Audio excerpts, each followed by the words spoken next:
there's an investigation underway into contacts between a top member of the Trump National Security Team and Russia. Jeff Pegues is looking into this. When President Trump left CIA headquarters Saturday, a couple of steps behind him was his national security advisor, retired General Michael Flynn. CBS News has learned that U.S. investigators have been looking into at least one phone call in late December between Flynn and Russia's ambassador to the United States, Sergei Kislyak. The call came just as the Obama administration expelled dozens of Russian diplomats and announced sanctions in response to the wave of election cyber attacks. On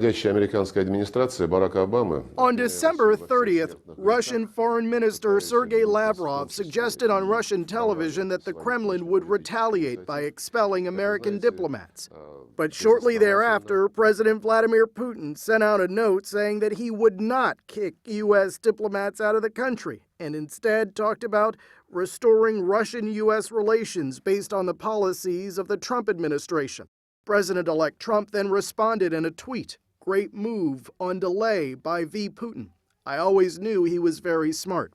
Investigators are trying to determine whether the Trump team was coordinating with the Russians leading up to and after the election. So far, sources say they have found no evidence of wrongdoing.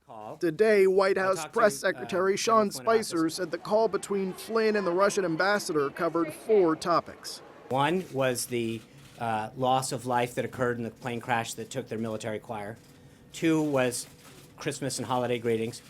3 was to facilitate or to talk about a conference in Syria on ISIS. And 4 was to set up to talk about, after the inauguration, setting up a call between President Putin and President Trump.